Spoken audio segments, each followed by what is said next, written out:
para falarmos sobre um assunto muito importante da contabilidade, que é o overtrade. Eu vou botar aqui, na última aula até fiz uma rápida introdução, né?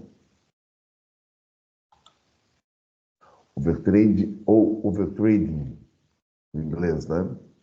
Se me perguntar, estou com a minha voz meio afônica aí, porque o resfriado me pegou, sabe? Então, lá, o que é overtrade ou overtrading? Overtrade ocorre quando constatamos uma situação em que a companhia esteja operando além da sua capacidade financeira, tá? Então, nessa situação, ela não possui capital de giro suficiente para financiar suas atividades de curto prazo, de forma que o endividamento passa a ser o caminho para o financiamento dos estoques e das contas a receber, geralmente com vencimento de curto prazo. Então, no encontro anterior,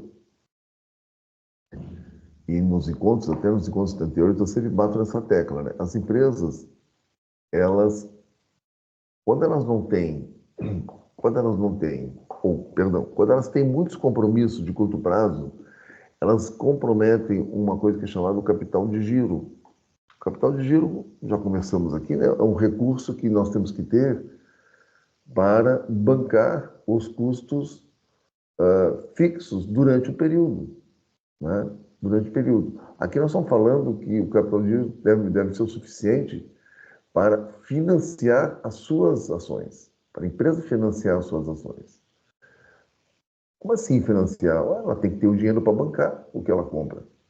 Então, ela vai comprar insumos para construir um prédio, ela tem que ter o recurso para construir o prédio, certo?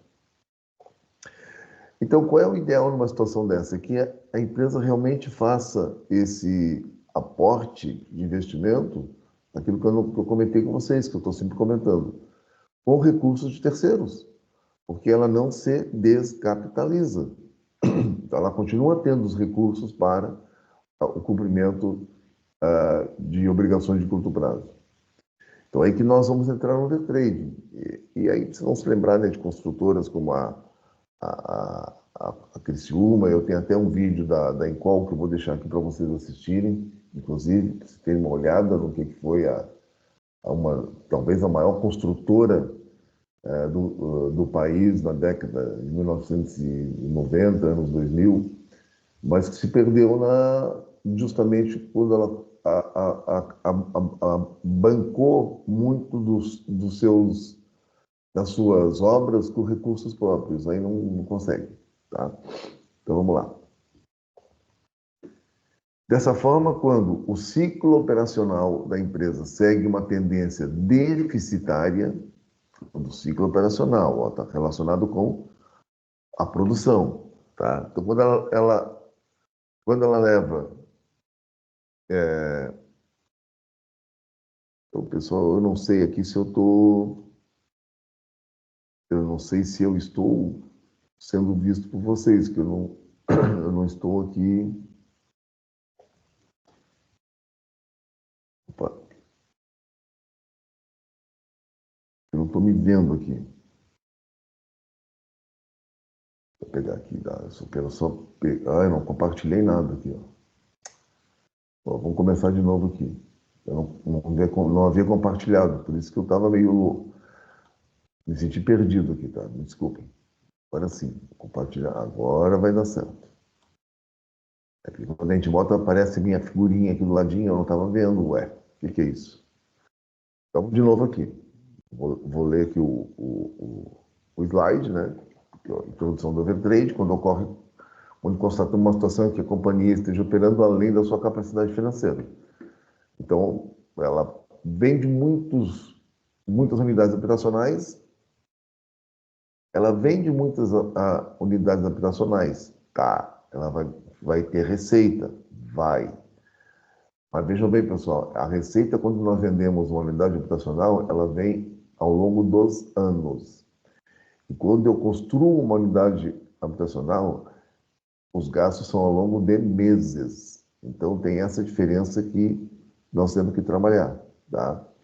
Então, pode ser que esse desembolso, né, para financiar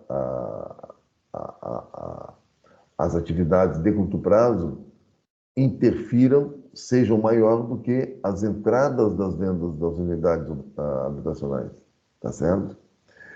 Então, dessa forma, o ciclo operacional da empresa segue uma tendência deficitária, a empresa caminha em uma situação chamada de overtrade. Então, o ciclo operacional é o ciclo da parte de produção da empresa. Então, qual é o ciclo operacional de uma construtora? Vocês vão saber muito melhor do que eu, né? Quando um aluno, uma ocasião, me falou que o prédio levava 4 anos para ser construído, eu me espantei, né? Mas dentro da construção civil é o ciclo operacional. É desde o momento em que inicia os projetos da construção até a entrega da última unidade habitacional. Esse é o ciclo operacional, tá? Então, nesse momento, podemos deduzir que a companhia entrou num estágio pré-falimentar, ou seja, pré-falência, tá? Em decorrência da falta de equilíbrio financeiro, em que o volume de atividades é bastante superior ao capital de giro disponível.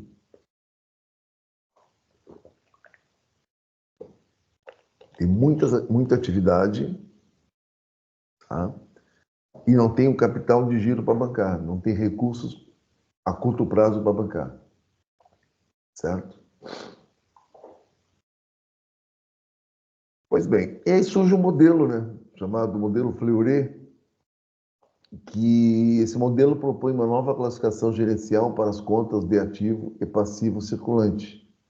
Então, vejam, uma nova classificação para as contas do balanço patrimonial de curto prazo, que é o ativo circulante e passivo circulante, segundo a sua natureza financeira ou operacional, tanto a natureza financeira como a natureza relacionada à produção, às operações.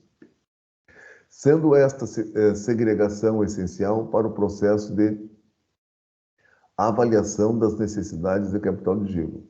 Segundo Fleury, certas contas apresentam uma movimentação tão lenta quando analisadas isoladamente ou em relação ao conjunto de outras contas que, numa análise de curto prazo, podem ser consideradas como permanentes ou não cíclicas. Então, tem contas que elas são tão lentas, o giro é tão lento que elas são colocadas como não cíclicas, tá? Ou permanentes. Enquanto outras apresentam movimento contínuo e cíclico, ou mesmo descontínuo e errático, tá?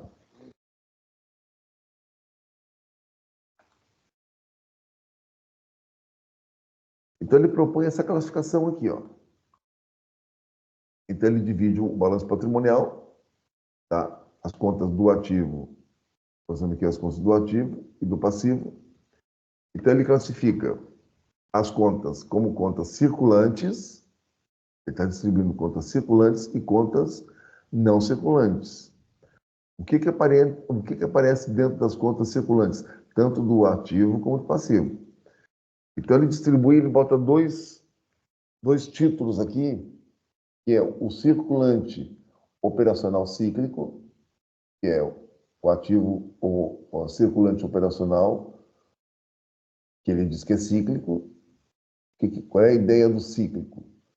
Que volta e meia há uma movimentação. De vez em quando é cíclico, né? Volta e meia surge, volta e meia se repete. Tá? Essa é a ideia. Então, são as contas, eu tenho aqui as contas cíclicas. E eu tenho uma conta embaixo que ele classifica como ativo circulante financeiro, que é o ACF, que ele classifica como errático, tá? Ele relaciona como errático, que são contas,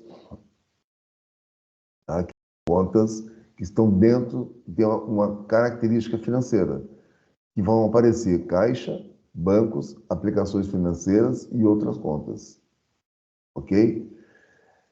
O termo errático aqui, ele tem uma relação, volta e meia faço uma relação com a situação de que pode haver o errático de contas, né? Que vai lidar com o erário, né? Vai lidar com o erário, com valores. Pode ser isso, tá? Pode ser essa situação aqui. E ele classifica as contas não circulantes, que é do ativo não circulante ou ativo permanente, que é contas realizáveis em longo prazo e o ativo permanente, tá? Então, veja bem. No passivo, é o mesmo raciocínio. Então, ele classifica o passivo circulante operacional ou cíclico, tá? Nesse passivo circulante operacional, fornecedores a pagar, salários e encargos a pagar e impostos incidentes sobre vendas a pagar. Então, nós podemos observar aqui que aqui nós temos, ó, o quê? Uma situação que é cíclica, ó, é cíclica, tá? Volta e meia acontece, mas pode ser que não aconteça. Por exemplo, por isso que entra aqui estoque. Estoque, eu tenho estoque. No balanço patrimonial convencional, ele está colocado no ativo circulante, né? Mas como eu disse para vocês, quando trabalhamos o balanço patrimonial, nada garante que eu vá vender, que eu vá fazer venda, que eu vou usar o estoque. Então é cíclico, não é certo que vai acontecer. É a mesma coisa contas a receber. Ou seja, eu fiz vendas a prazo. Então os clientes estão devendo. Agora, nada garante que os clientes vão pagar. Tanto é que existe, dentro das planilhas financeiras, as contas de clientes duvidosos, né? Eu tenho que considerar que um percentual vai dar o calote. Essa aqui é a realidade, tá? Então, ela é errática por causa disso. Então, pode ser que eu pague fornecedor, mas pode ser que eu não pague. Não tenho recurso. E aqui é curto prazo, não se esqueça, né? Da mesma coisa, salários e encargos a pagar. E as contas do circulante financeiro errático, que é dentro do passivo, né? Os empréstimos e financiamentos a pagar, duplicatas e títulos descontados, imposto de renda contribuição social sobre o lucro líquido a recolher e dividendos a pagar. E o passivo não circulante ou passivo permanente exigível a longo prazo, resultados do exercício futuro e o patrimônio líquido. Tá, então, essa classificação que o Fleury propõe para trabalhar a teoria dele, ok? Dessa combinação que ele fez aqui, dessa divisão, ele chega a essa questão aqui.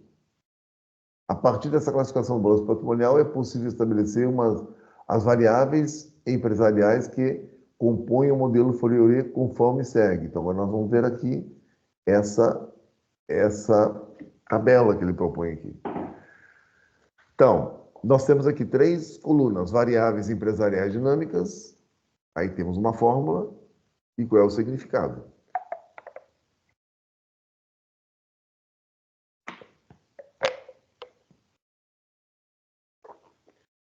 Muito bem. Então, nós temos aqui, ó, 3 variáveis, ele trabalha com 3 variáveis aqui. A necessidade do capital de giro, a tesouraria e o capital de giro. Tá? Então, uma coisa é eu ter o capital de giro, outra coisa é eu necessitar do capital de giro. Como é que eu vejo se há necessidade do capital de giro? Eu subtraio do ativo circulante operacional menos o passivo circulante operacional. E aí, o significado do que é? É operacional ou cíclico.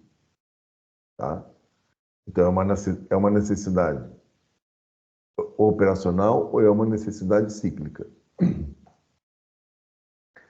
A tesouraria significa o ativo circulante financeiro, ou errático, né? Menos o passivo circulante financeiro. E o significado aqui é a tesouraria financeira ou errática. E o capital de giro é o ativo circulante menos o passivo circulante, que são recursos para giro, tá? Essas são as variáveis que compõem o modelo Leuré. Claro, eu vou ter que pegar um balanço patrimonial e fazer essa nova classificação, né? E aí, com base nesses saldos obtidos nos cálculos das três variáveis, tá? Necessidade de capital de giro e serviço, saldo de tesouraria, que é o ST, nós vamos ter esse quadro comparativo aqui, ó. Primeiro caso, que é o item 1.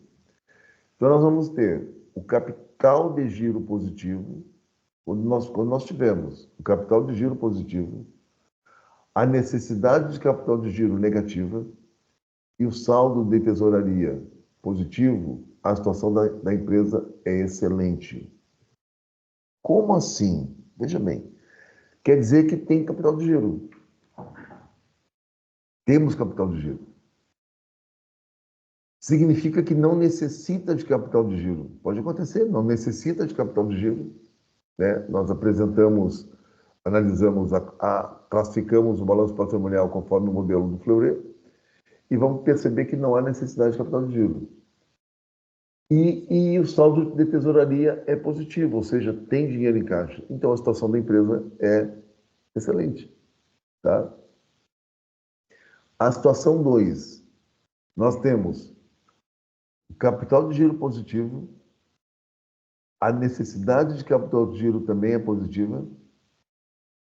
Tá? Veja aqui, ó, o valor é positivo, tá? Tem até aqui embaixo uma orientação aqui, ó. E o saldo de tesouraria também é positivo. Então a empresa é sólida. Como assim? Por que o de cima tem um saldo negativo na necessidade de capital de giro e ela é excelente e agora é só sólida? É porque a empresa tem capital de giro e provavelmente ela está pensando em novos projetos, então ela vai necessitar de capital de giro, mesmo ela tendo capital de giro e mesmo ela tendo saldo de tesouraria positivo. Estou entendendo? Então a situação da empresa é sólida. Tá? Porque para um novo empreendimento ela vai necessitar ter capital de giro. Ok? Porque hoje ela tem.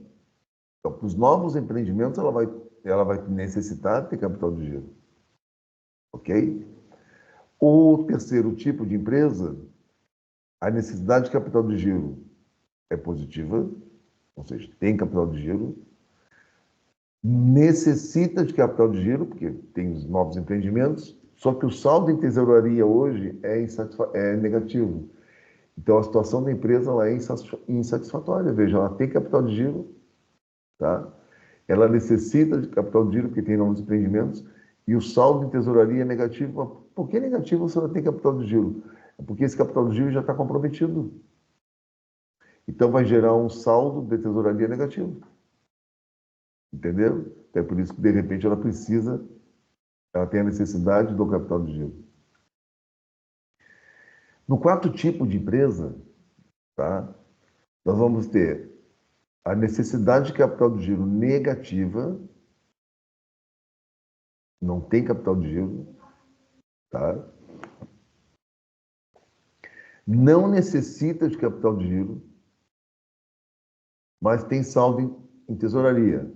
Situação da empresa alto risco. Por que se ela tem saldo em tesouraria? Gente, ela tem saldo de tesouraria para os compromissos de curtíssimo prazo, de curto prazo. Agora, ela não tem capital de giro e ela não necessita de capital de giro. O que significa isso? Que ela não tem projeção futura.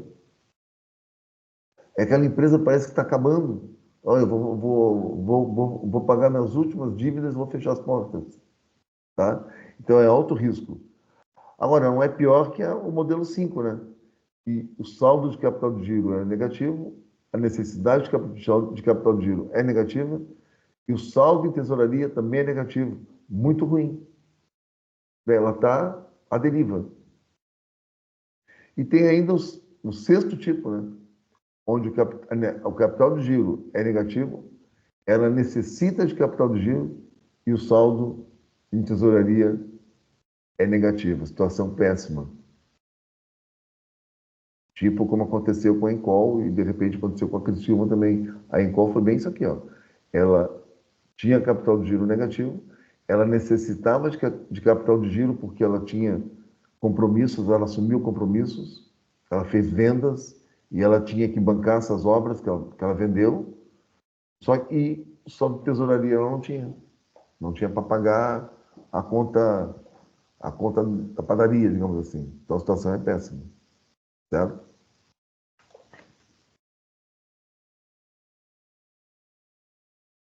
Então vamos lá, o conceito de necessidade de capital de giro, segundo Fleury, decorre da necessidade de caixa no momento em que, no ciclo financeiro, as saídas de caixa ocorrem antes das entradas.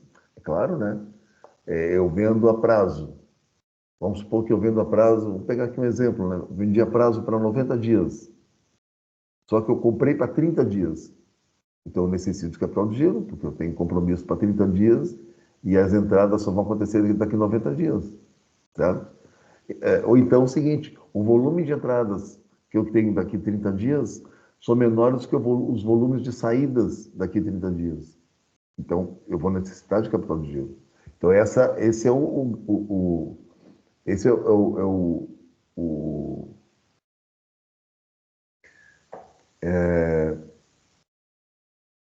esse diagrama aqui me mostra isso, né? Ó, nós temos aqui, observe aqui, ó, compra, aqui tem a compra dos insumos, temos um período de estoque desses insumos. Aqui embaixo, aqui embaixo você observe que aqui é de a parte operacional e aqui em cima é financeira, tá? Ó, então fez a compra, fizemos a compra aqui, tá? E aqui eu tenho período de contas a pagar. Então eu fiz a compra para o recurso entrar nessa seta em vermelho aqui, tá? Eu vou pagar o pagamento nessa seta em vermelho. Essa compra que foi feita, ela tem um período de estoque que vai até a venda, que suponha-se que seja um pouquinho além do período de pagamento, tá? A venda aconteceu um pouco depois do pagamento, então já paguei o insumo. E eu vou receber por essa venda nessa seta pontilhada aqui embaixo, tá? O recebimento dessa venda está representado pela seta verde. Então, observe que a necessidade do capital de giro é justamente do intervalo da seta vermelha até a seta verde. Porque eu fiz o pagamento dos insumos aqui no vermelho e só vou receber na seta verde. Então, eu necessito de capital de giro. Ah, mas como é que eu vou saber se eu vou necessitar de capital de giro? É só fazer essa análise. Eu faço a compra é para 30 dias, aí eu tenho que considerar também aquilo que eu falei antes, a quantidade. Eu fiz a compra, eu tenho compromisso para 30 dias, desculpa, eu tenho compromisso de 100 mil reais para 30 dias. Eu tenho que pagar em 30 dias 100 mil reais. E eu fiz vendas, as minhas vendas para 30 dias chegaram a 80 mil reais, ou seja, eu tenho que tirar 20 mil reais de algum lugar. De algum lugar eu tenho que tirar o capital, eu tenho que tirar essa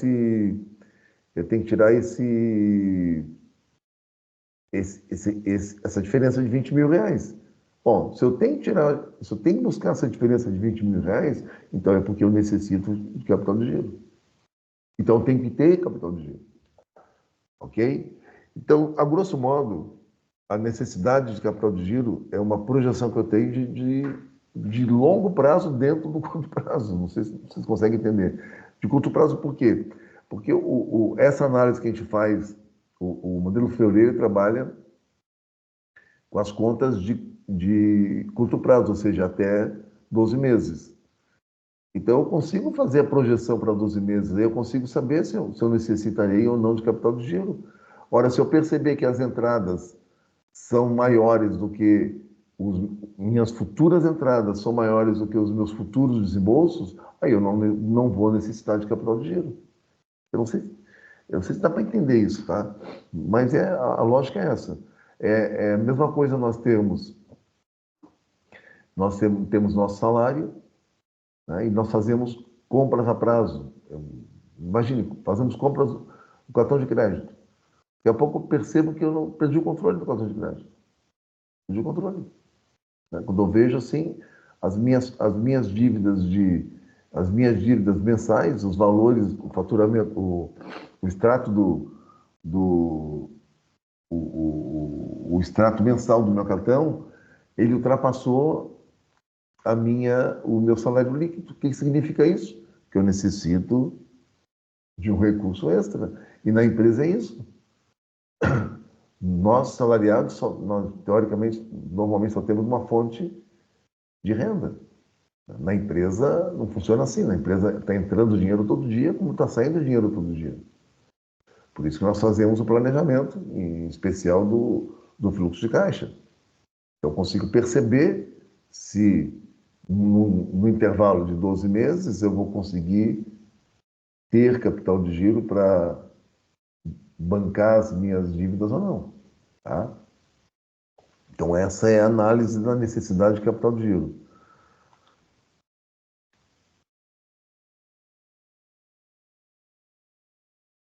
E aí nós voltamos lá na questão, naqueles indicadores que nós vimos, né, que é o capital circulante líquido, CCL, ou liquidez corrente.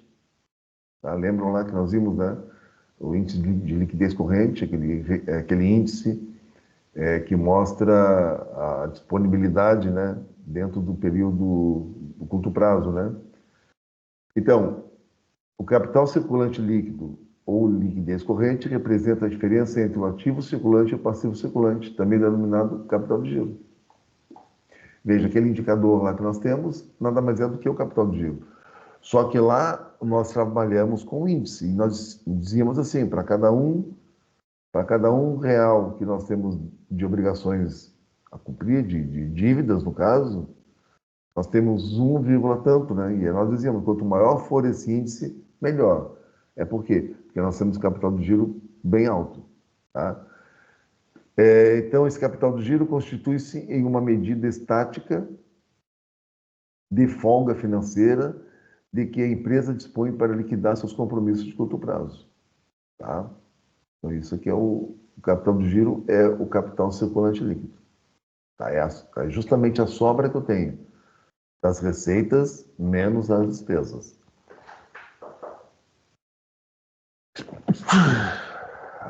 Desculpa, pessoal.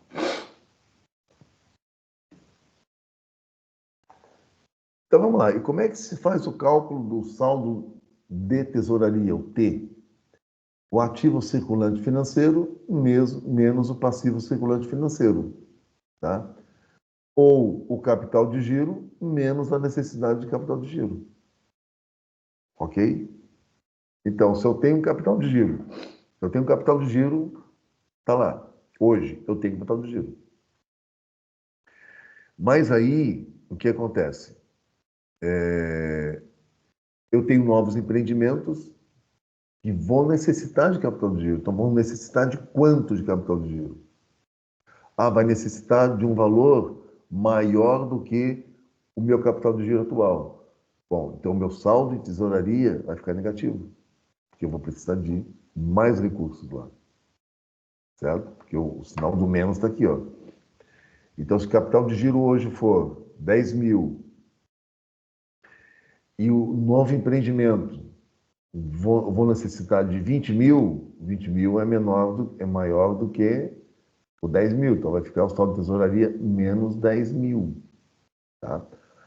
Agora, eu tenho saldo de tesouraria 10 mil e os meus novos empreendimentos, eu vou necessitar de 5 mil reais, meu saldo de tesouraria vai ficar quanto? Vai ficar de 5 mil. Tá? Então, esse é o cálculo. Então, da mesma forma aqui, se meu ativo circulante financeiro for maior do que o meu passivo circulante financeiro, eu vou ter um saldo de tesouraria também positivo, né, se for maior o ativo circulante, e negativo se o passivo circulante for maior. Tá?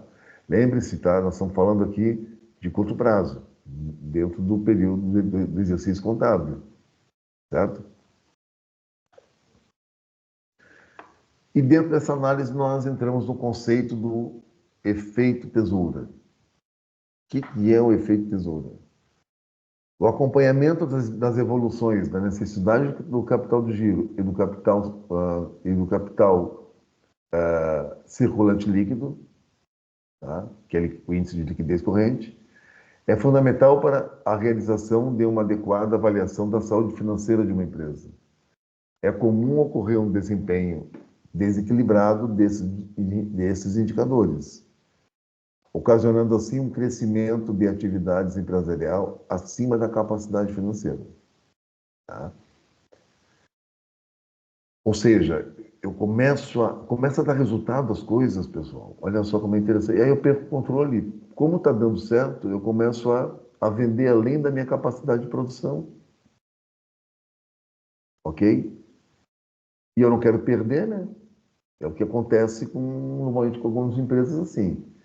Então, desse descompasso decorre da expansão dos negócios com uma elevada aplicação de recursos do capital de giro, ultrapassando o nível do capital circulante líquido, tá? Que pode simplesmente ser apurado através do que denominamos saldo de tesouraria, ou P igual ao capital,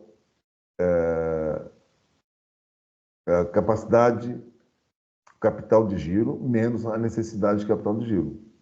Então, o saldo de tesouraria que vai dizer para nós se nós estamos trabalhando de forma equilibrada ou de forma desequilibrada, né?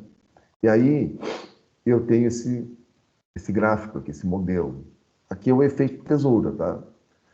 Então, observemos aqui, ó, na linha do X, nós temos os trimestres, o tempo, né? O período do tempo.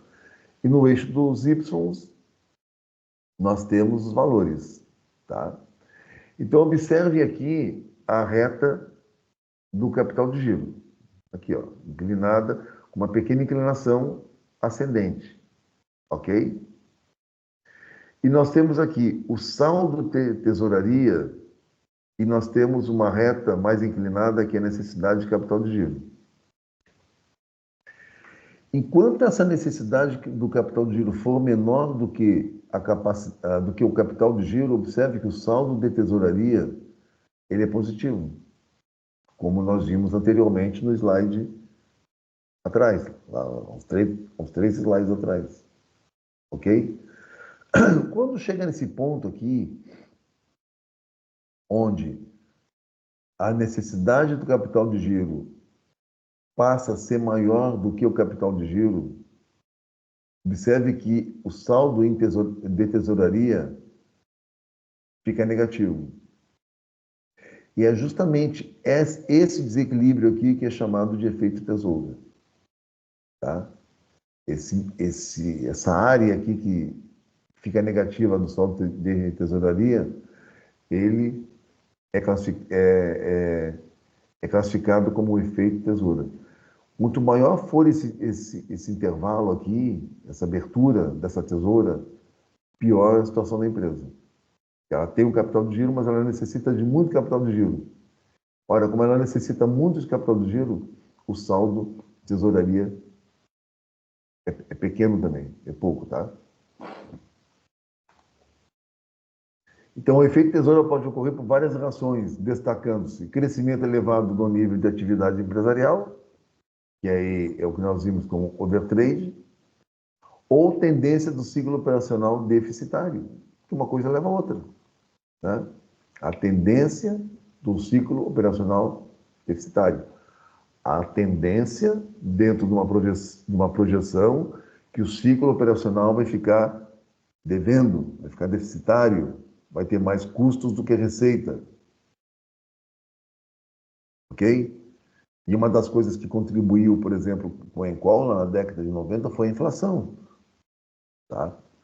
Porque ela vendia as unidades habitacionais por um preço, mesmo tendo as correções, mas as correções que eram feitas para venda, elas normalmente não se aplicavam na hora de pagar de adquirir os insumos. Não estou dizendo que foi só isso, mas uma das razões foi essa. Tá? Decisões de imobilizações sem que haja recursos próprios ou recursos de longo prazo disponível.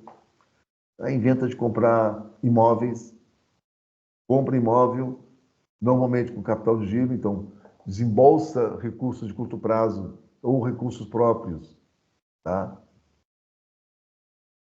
Para aquisições de imobilizados, que não se transforme em dinheiro da noite para o dia. Desvios de recursos para imobilizações, que é uma consequência do que nós comentamos em cima aqui. Tá? Então, o dinheiro está destinado para pagamento desse. Vamos pegar um exemplo bem simples. O recurso do capital de giro está destinado para pagamento de fornecedores. Mas surgiu uma oportunidade de comprar um lote, não sei aonde, aí pega e paga, banca o pagamento desse lote. Aí, na hora de pagar as suas obrigações, não tem recurso. Tá? Sucessivos prejuízos, levando a empresa a captar recursos de curto prazo para financiar suas atividades. E aqui a inflação, aqui, como eu falei, né? Um dos causos. Mas esse aqui é um outro elemento, né? Tem muito prejuízos, muitos a cada período. Aí a empresa é obrigada a captar recursos no mercado financeiro. E aí caiu no juro financeiro, no juro comercial. Aí é difícil. Tá? Então, isso é as causas do efeito tesoura. Então, sobre o overtrade, tem só para destacar que não é um problema tão raro assim, tá? Já que acontece frequentemente nos empreendimentos em fase de implantação ou em situações de expansão de atividades nas quais não se tenha realizado um adequado plano de negócios, o que diz respeito às previsões de fluxo de caixa. Então, gente, isso aqui não é uma coisa tão rara, não, tá? É bem comum, tá? Qual é a situação para nós fazermos assim uma análise do overtrade, né? Fazer aquela análise do modelo Freire? É que nós temos que ter uma visão, nós precisamos ter uma projeção até de longo prazo para poder trabalhar o curto prazo, tá?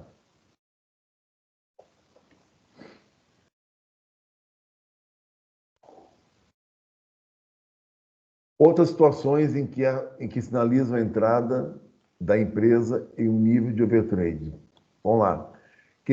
Constantes quedas nos indicadores de liquidez, aqueles indicadores que nós vimos há 2 aulas atrás. Os indicadores estão caindo. Então, o índice de liquidez geral, por exemplo, está caindo de 2,4, no outro ano 2,3, no outro ano 2,1, no outro ano 2. Pô, eu tenho que parar. A empresa, o pessoal tem que parar lá na empresa e dizer, pô, pera um pouquinho, o que está acontecendo? Está tendo constantes quedas dos indicadores. Eu tenho que dar uma olhada para ver quais são as causas, né? Outra causa, né? A constante necessidade de capital de giro, porque a necessidade de capital de giro nem sempre é por empreendimentos. Porque eu posso ter necessidade de capital de giro porque eu olho lá para frente e vejo assim, pô, eu tenho uma projeção de contas a pagar enorme e a projeção de vendas são poucas, então eu vou necessitar de capital de giro. Tá? Então eu vou necessitar de capital de giro. E aí o que se faz? Excesso de imobilizado em relação ao circulante, sem uma clara justificativa. Então eu tenho um ativo de 200 mil reais, por exemplo, tá? Mas 150 mil reais, bem exagerado, é imobilizado dentro do circulante. Tem coisa errada, não pode, tá? Ah, mas não pode ter imobilizado? Claro, tem que ter, são bens, né? Mas não numa relação dessa, porque vai impactar no quê? Vai impactar nos meus indicadores, vai impactar no aí vai meu ciclo operacional líquido. Queda acentuada nas vendas, pode ser um dos motivos da queda constante dos indicadores de liquidez. E aí, tem uma causa que tem que ser trabalhada. Crescimento acentuado dos estoques em relação ao crescimento das vendas. Ora, se está crescendo o estoque e está diminuindo as vendas, tem coisa também errada que tem que ser visto o que está acontecendo. Então, por que está aumentando o estoque e as vendas estão caindo? Olha, estão aumentando o estoque justamente porque as vendas estão caindo. As vendas estão caindo não é porque os estoques aumentaram, não, ao contrário. O estoque aumenta porque as vendas não estão acontecendo, as vendas estão diminuindo. Crescente aumento do ciclo financeiro, tá? Então, o ciclo financeiro está aumentando muito pela necessidade de capital de giro, saldo de tesouraria, o próprio capital de giro, aumento das despesas financeiras, claro, né? Porque se a empresa não tem, se ela não tem capital de giro, as vendas estão menores do que os custos, do que as obrigações. Ela necessita de recursos de curto prazo. Vai no mercado financeiro, isso tem um custo financeiro, tá? Uma despesa financeira. Dificuldades para efetuar o pagamento dos salários, impostos, despesas fixas. Claro, não tem capital de giro. Como é que ela vai pagar essas coisas de curto prazo? Permanência de itens obsoletos no ativo imobilizado também. Tá? Também. E alto nível de devolução de vendas. É um problema. Tá? Alto nível de devolução de vendas entra direto no custo das vendas. E aí eu vendi 100 unidades. Foram devolvidas 50, por exemplo. É custo de 50% das vendas. Tá? E permanência de itens obsoletos no imobilizado. Né? Aquele computador, né? Aquele Pentium 1000 que está lá. Ah, mas ainda funciona. Funciona só como máquina de datilografar, né? Não roda mais nada nele, né? Então se desfaz. E às vezes a gente mantém coisas obsoletas dentro da empresa sem se dar conta que é improdutivo. Vale mais a pena investir num equipamento moderno que vai ter uma rentabilidade maior do que manter uma coisa obsoleta, né? Vocês imagine se nós tivéssemos hoje na nossa empresa, lembra daquela, não sei se vocês não conhecem, existia uma calculadora de teclado, né, que tinha para mais, para menos, tinha um negocinho aqui. Pô, aquela máquina funciona até hoje. Eu tenho um tio que tem aquela máquina até hoje, tá? Ele não usa mais, mas aquilo lá é uma relíquia para ele, mas aí está dentro da casa dele. Não usa aquilo ali para ganhar dinheiro. Está lá. Até é bom ver, pô, meu Deus do céu, né? Me lembro daquela época, eu era pequeno, te brincava com aquela máquina, né?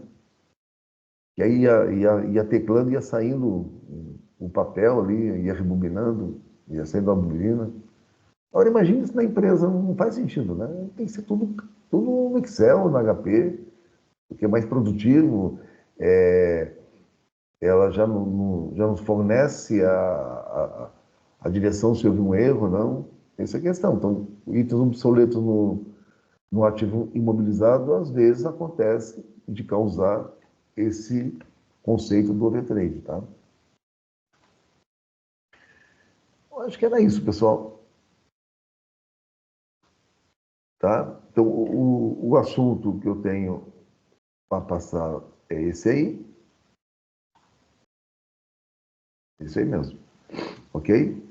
Então, eu vou publicar lá esse material, eu já publiquei semana passada, tá? Eu vou publicar lá eu não vou publicar, vou deixar para a próxima aula a gente fazer uns exercícios aqui, uns exemplos, tá? Até para trabalhar junto com vocês, esses exemplos do overtrade, a classificação do balanço patrimonial, dentro dessa abordagem do circulante errático e do circulante operacional, tá? E aí creio que vai ficar melhor para a gente trabalhar, tá ok? Então nós nos vemos, né, na sequência aí na próxima semana. Um abraço, pessoal.